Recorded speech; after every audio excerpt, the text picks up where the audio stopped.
자, 그 신사고 독서 3단원 인문예술 분야 그릴기 특히나 이게 지금 첫 번째 작품은 지금 그 맹자에 관련된 거기 때문에 인문 분야 그릴기부터 한번 시작해 봅시다. 자, 요거 지금 일단 요게 이 인문 분야, 인문예술 분야의 그릴기 부분, 자, 그 부분이 조금 설명이 좀 되어 있는데, 자, 인문 분야, 자, 인문이라고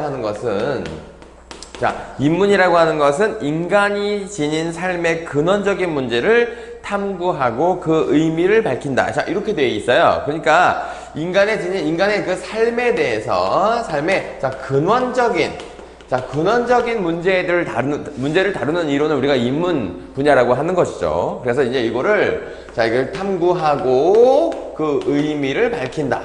자, 그러니까 이게 약간 철학이라고 생각하면 되겠죠. 그치?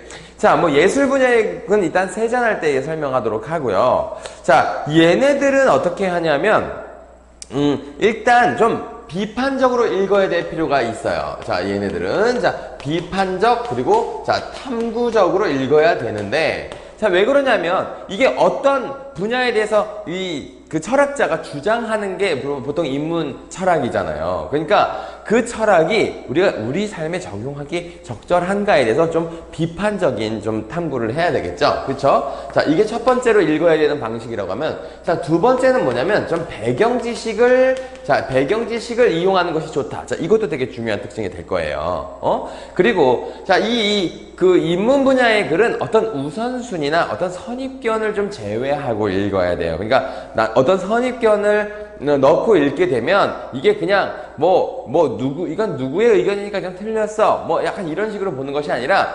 자기의 삶에 적용해 보면서 이걸 비판적으로 탐구하는 그런 읽기 방식이 필요하다. 이렇게 되는 거겠죠?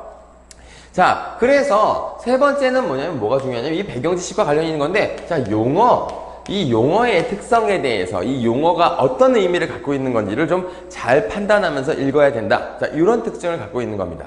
그리고 이제 조금 자신의 가치관을 돌아보며 읽는 것이 굉장히 중요한 읽기 방식이 되겠죠. 그쵸? 자, 이거는 사실은 지금 선생님이 수능 특강에 있는 그 인문 쪽도 보겠지만 이게 철학적인 내용들이 사실은 조금 어찌 보면 좀 당연한 말들이야. 당연한 말들인데 이 당연한 말들을 어떻게 정의를 했었는가, 이런 것들을 보면서 읽으면 되겠습니다. 자, 이게 인문 분야 그릴기에서 조금 유의할 점이라고 보시면 되겠는데, 자, 일단 이제 본격적으로 여기 나오는 제시문을 한번 볼게요. 자, 이 글에서는 핵심 단어가 뭐냐면 부동심이라고 하는 겁니다. 자, 부동심을 다루고 있어요. 근데 이 부동심을 주장한 사람이 누구냐 하면 바로 맹자입니다. 자, 맹자. 참 이름을 왜 이렇게 지었을까요? 그쵸? 맹모 삼천지교 이런 걸로 많이 알고 계실 거고요. 그 다음에 또 뭐를 많이 알고 있어요? 맹자에 대해서는 성선설. 그렇죠. 맹자는 성선설을 주장하신 분이구나. 성선설을 주장한 분이구나. 자, 요 정도는 우리가 약간 기본적인 상식으로 알고 있을 겁니다. 아까 배경 지식을 이용하라고 했잖아요.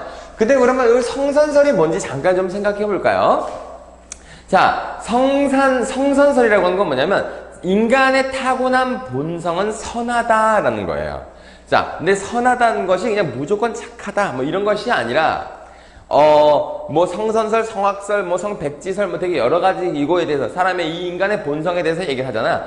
근데 그게 다 똑같은 주장이야. 결국에는 행위로 따져보면 같은 주장이 되거든. 자, 그게 왜 그런가 하면 인간의 본성은 원래 착하기 때문에 외부에서 이 본성을 드러내지 못하게 하는, 자, 그러니까 여기서는 외부의 요인들이 굉장히 부정적인 것이 되는 거야.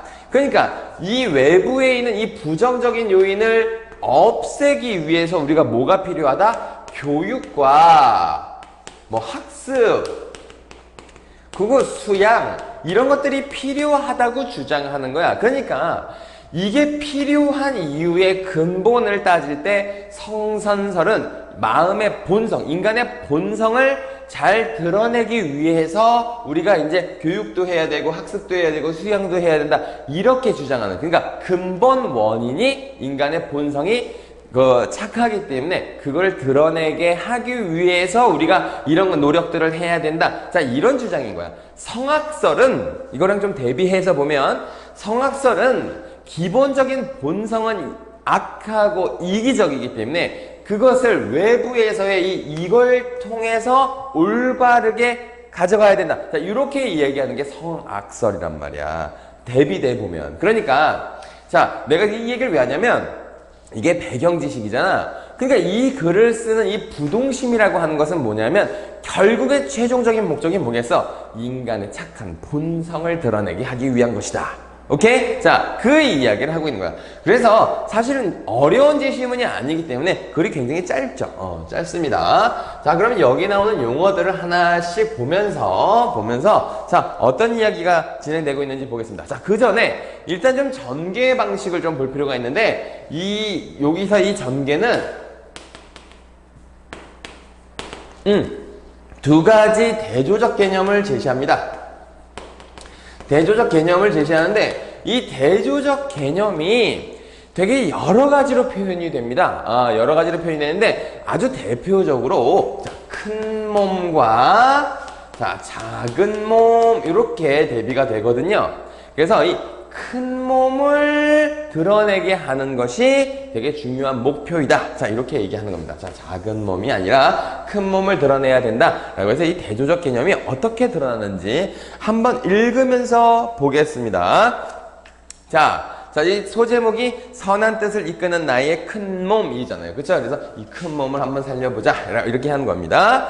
자, 첫 번째 문단. 자, 머리말 부분이에요. 자, 머리말 부분에서는 뭐냐면, 자, 한 개인은 끊임없이 외부와 영향을 주고받는다. 자, 외부의 요인에 대해서 언급했네요. 그래서 개인의 힘을 넘어서는 것처럼 보이지만 현실 권력의 힘, 주변 상황 등이 언제나 각 개인의 삶의 방향을 결정하는 것처럼 보이기 때문이다. 그러나 맹자는 이런 외부의 힘에 좌우되지 않고 자신의 길을 걸어간다고 주장한다. 그래서 맹자의 주장은 뭐냐면 자, 자신의 길을 걸어갈 수 있어야 한다. 뭐에 영향을 받지 않고, 자, 외부의 것에 영향을 받지 않고 자신의 길을 걸어가야 된다. 자, 그러니까 이 자신의 길이 아까 얘기했던 이 성선에서의 착한 마음이겠죠.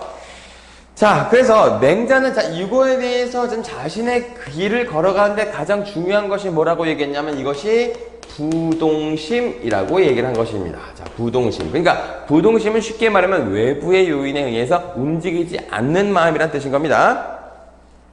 자, 왜냐하면 인간의 선한 본성을 현실화하는 일을 주관하는 마음이 사람들의 말이나 감각적 욕구, 육체적 충동과 같은 여러 가지 요소에 흔들려 선한 본성을 발현시키지 못하는 경우가 발생하기 때문이다 라고 했어요. 그러면 아까 얘기했던 그 외부의 요인들, 아까 그러니까 좀 잘못됐다는 요인분들이 여기 나열되어 있네요. 자, 감각적 욕구, 자, 사람들의 말, 그 다음에 감각적 욕구, 그리고 충동이었는데, 먼저 육체적 충동, 그쵸? 육체적 충동이 외부의 요인인데, 자, 아까 얘기한 것처럼 이 세 가지는 다 우리가 경계하고 조심해야 되는 것들입니다. 자, 뭐를 위해서? 이 부동심을 지키기 위해서. 선생님이 이렇게 필기한 이유가 뭐냐면, 그러니까, 큰 몸을 지키는 것이 이 부동심을 지켜가는 것이고, 이 작은 몸은 이렇게 경계해야 되는 것이다. 이렇게 되는 것이죠. 그쵸? 자, 그래서, 자, 이거 좀 이해하셨을 겁니다. 자, 그래서 이거에 대한 수양 방식이 나오기 시작해요. 자, 그러면 이것을 어떻게 수양해야 되는 것이냐? 그래서 두 가지 방식을 제시합니다. 자, 그래서 맹자는 부동심의 수련을 위해서, 자, 부동심의 수련 방식을 위해서 두 가지가 필요하다고 제시하고 있는데, 그것이 바로 지언과 양기입니다. 지언과 양기. 자, 말대로 하면 지언이라고 하는 건 말의 뜻을 잘 이해하는 것이다. 자, 말을 잘 이해하는 것이다 라고 했는데 이게 무슨 말이냐? 아까 외부의 요인에 남의 말이 있었던 거 기억해요? 사람들의 말이 있었던 거 기억해요? 그 말을 아주 잘 이해하는 것이 되게 중요한 것이다 라고 얘기한 거야. 그래서 이거는 자, 다른 사람의 말을 잘 이해하는 능력, 이것이 지언이고, 양기라고 하는 것이, 여기서 기라고 하는 것이 약간 본능 같은 거거든. 본능 같은 것이니까 기를 바르게 키우는 것, 그죠? 기를 바르게 키우는 것. 그러니까 아까 자, 충동이 있었고, 그 다음에 혹은 감각 이런 게 있었죠. 그쵸? 자, 이런 것들을 다스리는 능력이 양기다 이렇게 한 거야. 이 두 개를 통해서 부동심을 이끌어낼 수 있다 이렇게 된 거겠죠. 그쵸? 자, 이게 서론에, 그러니까 서론이 아닙니다. 미안, 머릿말에 쓴 거죠. 자, 이 글은 설명문이기 때문에 서론, 본론, 결론이라고 하면 틀려요. 이건 머릿말, 본문, 맺은말 이렇게 생각하시면 돼요. 3단 구조로 되어 있죠. 자, 이게 지금 머릿말에 써 있는 겁니다. 머리말에 써 있는 겁니다. 인간의 행동은 마음의 뜻, 즉 지향하는 바가 아닌 감각적 욕구나 육체적 충동인 기에 의해 일어날 수도 있으므로 기를 바르게 키우고 수련할 필요가 있다. 이렇게. 그래서 양기를 부동심의 수련 방식으로 제안했다. 이렇게 된 겁니다. 자, 그러면 이제 본문으로 한번 들어가 보겠습니다. 자, 본론으로 한번 들어가 보겠습니다. 자, 본론에서는 마음이 한 개인의 몸 전체를 이끄는 역할을 한다라고 해서 이제 마음이 이제 우리 몸 전체를 이끄는 역할을 한다라고 했어요. 그래서 자, 맹자는 마음이 어떤 방식으로 몸의 다른 부분을 이끈다고 주장하는 것일까? 라고 하는 의문을 던졌네요. 그렇죠? 의문을 던졌고 자, 그래서 이거를 마음과 감각기관의 관계에 대해서 그러니까 자, 마음과 자, 감각 기관의 관계를 맺었는데 자, 이 관계를 어떻게 표현할 수 있는 것이냐 하면 바로 큰 사람과 자, 작은 사람 이렇게 얘기한 거야. 자, 이걸 우리가 대인이라고 하고 이것을 소인이라고 하죠. 자, 그런데 이 관계 있잖아. 이거는 관계에 따르면 사람이야. 아까 작은 몸과 큰 몸이 있었지. 작은 몸과 큰 몸이 아니라 얘는 지금 이게 관계를 맺을 때는 그래서 마음과 감각기관의 관계를 맺을 때는 이렇게 큰 사람, 작은 사람이라고 얘기한 거야. 자, 그런데 여기에 파생해서 큰 사람이 되기 위해서는 우리가 큰 몸을 따르게 되는 것이고 작은 몸을 따르는 것이 작은 사람이다 이렇게 되는 거니까 요 관계를 물어볼 때는 요 큰 사람, 작은 사람 여기에 이걸 맞다고 하셔야 되는 거예요. 그래서 대인과 소인의 관계에서 출발한다. 그래서 대인과 소인은 약간 특징이 있는데 자, 이 관계, 이 큰 사람과 작은 사람은 모두 타고나는 것이 아니다 라고 얘기했습니다. 자, 타고나는 것이 아니다. 그러니까 큰 몸을 따르는 삶을 사는 큰 사람도 타고나는 것이 아니라 작은 몸을 따라가는 작은 사람도 타고나는 것이 아니다 이렇게 얘기한 거야. 그러니까 약간 후천적인 노력이 중요하다고 얘기한 것이네요. 그렇죠? 자, 이 말은 결국에 뭐가 되는 거예요? 그래서 후천적 자, 노력의 중요성을 이야기한 것이네요. 자, 요것도 이끌어낼 수 있어야 되는 겁니다. 개인의 수양 과정에 따른 결과라고 주장한다. 그만큼 말하자면 큼과 작음은 애초에 사람 안에 있으며 그래서 애초에 사람 안에 있는 거야. 이건 자, 내재되어 있는 속성이야. 이거 큼과 작음은 내재되어 있는 기본적으로 내재되어 있는 속성인데 자, 그러니까 겉으로 무엇이 발현되느냐가 다르다는 거야. 오케이? 그러니까 원래 타고날 때는 이 큰 속성과 작은 속성을 다 갖고 있으나 겉으로 큰 것이 드러난 사람을 큰 몸이 드러난 사람, 큰 사람이라고 할 수 있는 것이고 겉으로 작은 몸을 드러내는 작은 사람은 이게 이제 수양이 부족해서 이것이 드러난다. 이렇게 얘기를 한 거라는 거죠. 자, 그래서 큰 몸과 작은 몸을 각각 감각기관에 대응하게 되는 것이다. 그래서 자, 얘가 이제 큰 몸을 따르는 사람이 큰 몸을 따르는 사람이 되는 것이고 여기가 작은 몸을 따르는 사람이 되는 것이죠. 그렇죠? 조금 더 빨리 해야겠네요. 이렇게 길게 하죠. 자, 그래서 자, 본문 두 번째 거는 맹자에 따르면 마음과 감각기관의 활동 방식은 정반대이다 라고 해서 자, 여기 자, 두 번째 거 한번 가보겠습니다. 이거 좀 자세히 보면 조금 읽을 게 있어요. 자세히 보면 좀 읽을 게 있는데 또 그렇다고 또 이렇게 막 엄청 열심히 봐야 되는 것도 아니고 자, 이거 사실 전체적으로 큰 내용의 하나이기 때문에 뭐 그렇게 어렵게 읽어지지는 않을 거예요.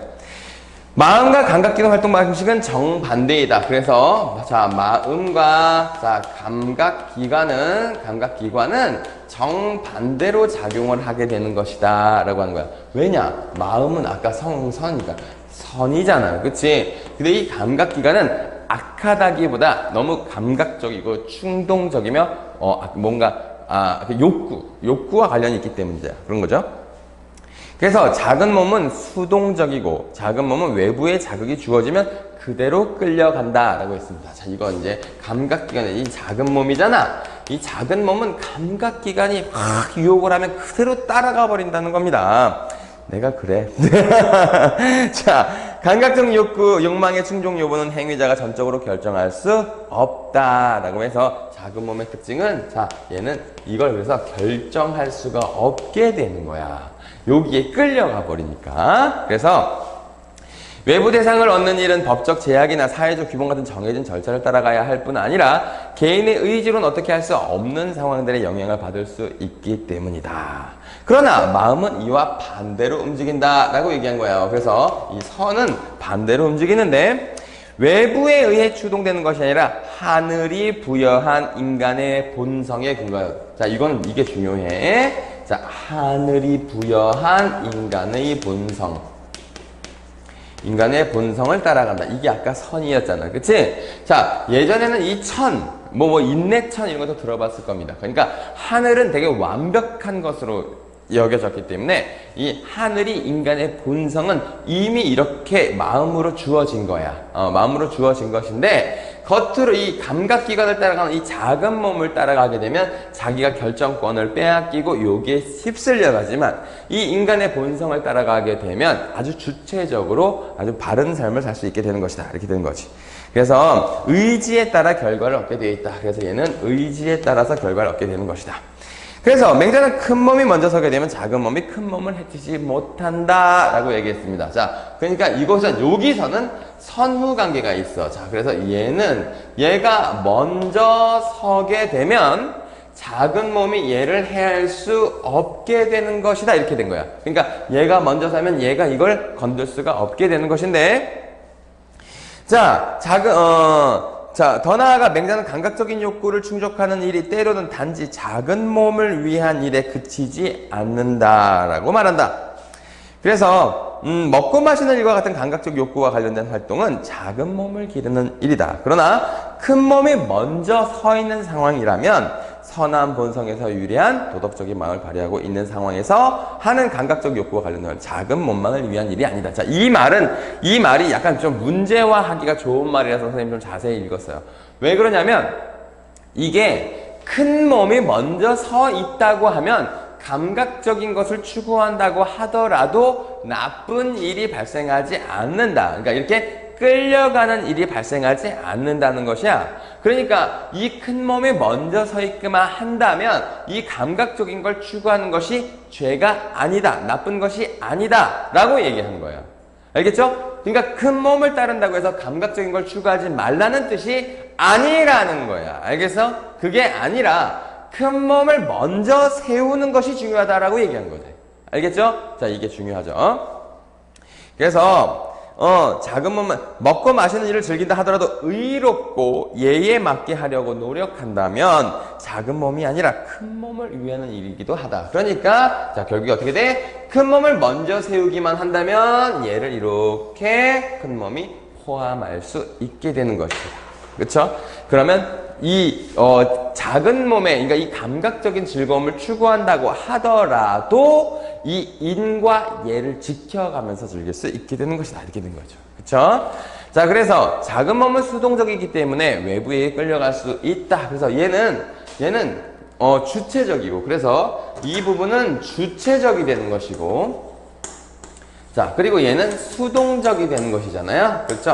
얘는 수동적이기 때문에 이 주체적인 것을 먼저 기르기만 하면 된다는 거야. 이끌려가서 큰 몸, 즉 마음에 이끌려갈 수도 있다. 그러니까 이 작은 몸은 원래 수동적이기 때문에 이 주체적인 마음이 끌고 갈 수 있는 것이다. 이렇게 된 거지.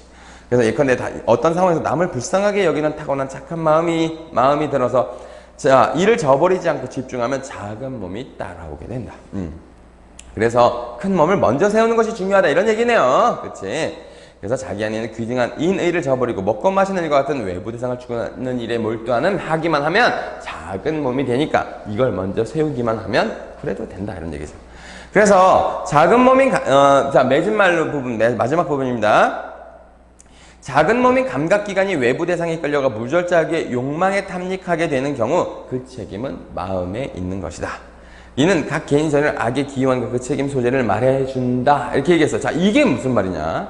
자 사람이 작은 몸을 따라가게 되면 이게 그 책임이 사실은 마음에 있다는 거야. 왜? 마음에 대한 수양을 좀 덜한 거지. 개인이 저지른 악의 기원과 그 책임 소재가 어디에 있다? 마음에 있다는 거야. 그래서 언뜻 보기에 각 개인이 저지른 악은 감각기관의 활동으로 발생하는 것처럼 보이지만 실제로는 이 마음이 제 역할을 다하지 못하기 때문에 발생하는 것이다.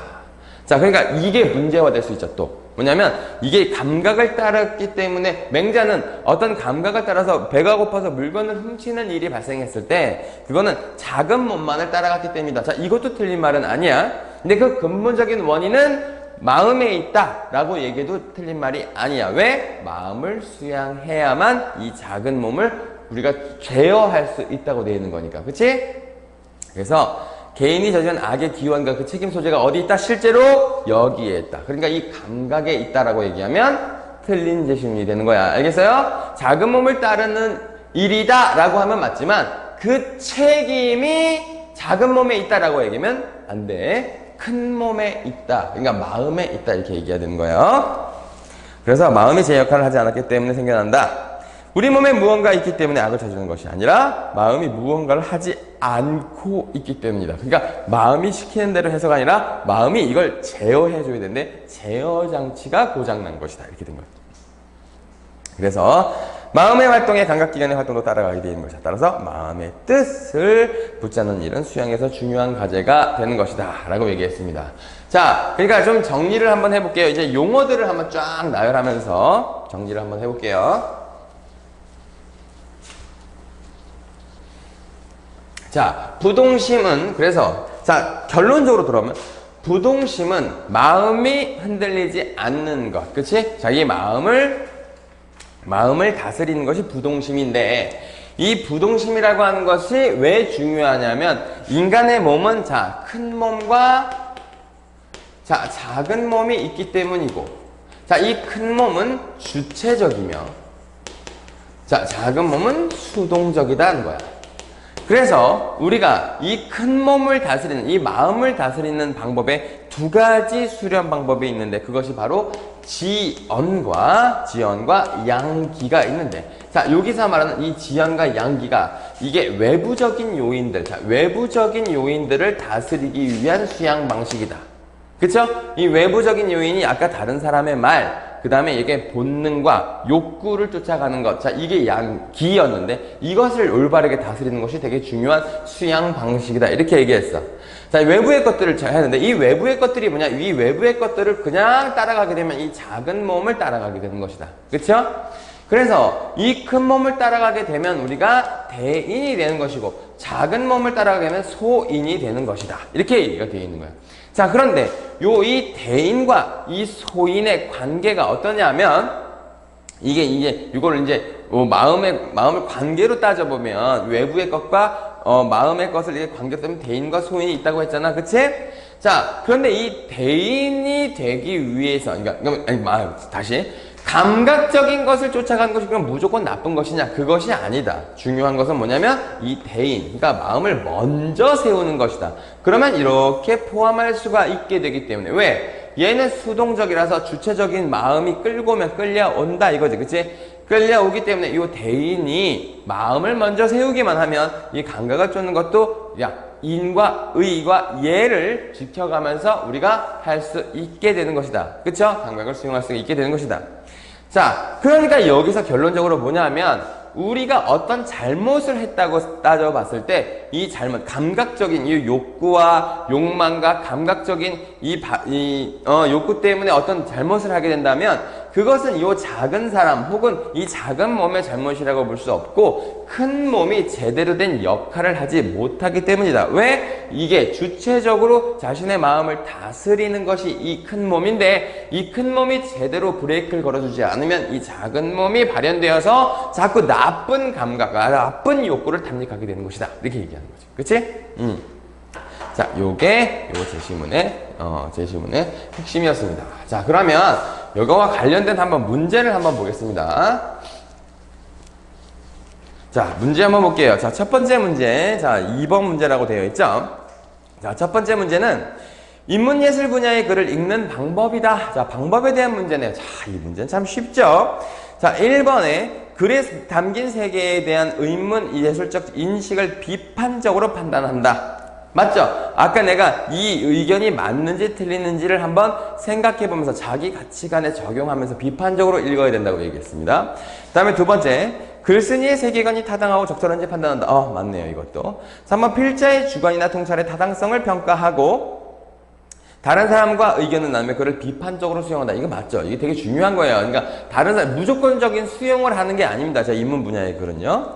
그 다음에 4번, 자신의 삶을 돌아보고 자신의 추구하는 가치나 삶의 방식을 주체적으로 생각하면 이것도 맞게 되겠네요. 자, 5번에 글쓴이의 관점과 태도를 파악하기 이전에 예술과 삶의 문제가 글 속에 효과적으로 반영되어 있는지를 판단하며 읽는다 라고 했는데 이거는 어떤 선입견을 갖고 읽게 되면 이게 어떤 것이 먼저이고 어떤 것이 나중이고 막 이렇게 선후관계가 발생하게 되는데 인문 분야의 글은 그렇게 있는 것이 아니다. 그래서 이전에 라고 되어 있는 부분 있죠? 자, 그 부분이 틀린 겁니다. 그래서 이전에 우선순위 같은 건 없어요. 무엇이 더 중요한지를 딱 먼저 선입견을 갖고 있으면 안 돼요. 자기가 읽으면서 비판적으로 수용하셔야 되는 겁니다. 알겠죠? 자, 그러면 다음 문제로 가보겠습니다. 자, 다음 문제는 이제 그 3번 문제. 이 글에 대한 설명으로 가장 적절한 것은? 이라고 되어 있네요. 자, 1번에 개념을 정의한 후에 대립되는 주장을 소개하고. 자, 여기서 뭐가 틀렸죠? 이 글은 설명문이라고 했습니다. 그러니까 주장이라고 하는 말이 있으면 틀리게 되는 거예요. 그래서 주장 X 치시고 그가 필자의 견해를 밝히고 있다. 그러니까 뭐 1번은 주장이라는 말 때문에 틀렸어요. 2번 설명하고자 하는 중심 사상을 대조적인 개념. 큰 몸, 작은 몸. 그쵸? 자, 그러니까 2번이 맞게 되는 거네요. 그럼 3번은 왜 틀렸나 봅시다. 중심화제의 역사적 기원. 이 글에서는 역사적 기원은 나와 있지 않죠. 그러니까 역사적 기원에다가 X 치시고 대한 다양한 가설을 얘기한 게 아니죠. 가설을 얘기하려면 일단 의문의 형태로 제기가 돼야 돼요. 자, 이게 맞을까? 라고 하면서 그것을 이렇게 증명해가는 과정으로 가야 되거든요. 근데 이거는 가설을 검증하는 것이 아니라 한 사상가의 철학을 소개하는 글이죠. 그러니까 가설 검증이 아니에요. 가설 검증은 논설문 같은 데서 더 많이 쓰게 되는 겁니다. 4번에 중심화제에 대한 상반된 견해를 제시한 후. 자, 여기까지는 맞네요. 두 견해를 절충이 아니죠. 그쵸? 절충이 아니라 큰 몸을 따라가라 라고 얘기했으니까 절충이 아닙니다. 절충에다 X 치시면 됩니다. 5번에 화제를 소개하는 예외적인 사례, X, 그냥 X, 예외적 사례가 있었던 게 아니죠. 자, 그 다음에 이제 다음 문제로 가보겠습니다. 자, 윗글을 통해 확인할 수 있는 맹자의 견해로 적절하지 않은 것은? 이라고 했네요. 자, 그러면 하나씩 보겠습니다. 1번, 맹자는 모든 사람이 외부의 힘에 좌우되는 것은 아니라고 보았다. 그렇지! 큰 몸을 따라가는 사람은 외부의 힘에 좌우되지 않고 자신의 삶을 주체적으로 이끌어간다고 얘기했잖아. 그러니까 외부의 힘에 좌우되는 것은 작은 몸을 따르는 사람 이야기죠. 그쵸? 그래서 1번은 적절하죠. 2번에 맹자는 마음이 인간의 선한 본성을 현실화하는 일을 주관한다고 보았다. 자, 마음이 선한 본성을 현실화하는 일을 주관한다. 그래서 아까 감각적인 걸 따라가서 일어난 범죄 같은 거에 누구 책임이 있다고 해서 책임 소재라고 하면 무조건 마음에 있다고 했잖아. 그치? 그래서 주관 2번도 맞는 보기가 되겠죠. 3번, 맹자가 부동심을 강조한 것은 마음이 한 개인의 몸 전체를 이끄는 역할을 한다고 보았기 때문이다. 이것도 당연하게 맞는 거죠. 4번에 맹자는 대인과 소인은 타고나는 것이 아니다 라고 얘기했죠. 타고나는 것이 아니야. 그래서 이게 뭐야? 양기와 그 다음에 지언을 통해서 수양을 통해서 만들어지는 것이야. 그렇죠? 그러니까 이거는 수양 과정에 따른 결과라고 주장한다. 맞죠? 그렇죠? 인간 마음을 쫓아가는 그 수양이 필요하다. 이렇게 된 거잖아. 5번에 맹자는 큰 몸이 먼저 서게 되더라도 작은 몸이 큰 몸을 해칠 수 있다고 주장하였다. 작은 몸은 큰 몸을 해칠 수 없다라고 딱 써 있었죠. 그쵸? 그러니까 큰 몸이 먼저 서게 되면 작은 몸은 수동적이기 때문에 따라가는 것밖에 못해. 그러니까 큰 몸이 먼저 주체적으로 형성되고 나면 작은 몸은 쫓아가게 되어 있다. 이렇게 되어 있는 거잖아. 그치? 자, 오케이. 여기까지 하면 될 것 같아요. 자, 일단 지금 부탁. 구독 좀 눌러주시고요. 눌러줘 좀. 구독 좀 눌러주시고요. 그리고 문제 맨 앞에 내가 안내를 했겠지만 문제를 요청하세요. 근데 문제 요청할 때 어떻게 하냐면 꼭 시험 범위를 얘기를 해줘. 시험 범위 안 해줬는데 내가 어떻게 문제 다 보내니? 이거 한 번에 뭐 100개밖에 못 보내. 그러니까 선생님이 가진 문제들을 이렇게 추려서 보내야 되기 때문에 시험 범위를 꼭 알려줘야 돼. 그래야 보낼 수 있어. 알겠죠? 네, 여기까지 하겠습니다.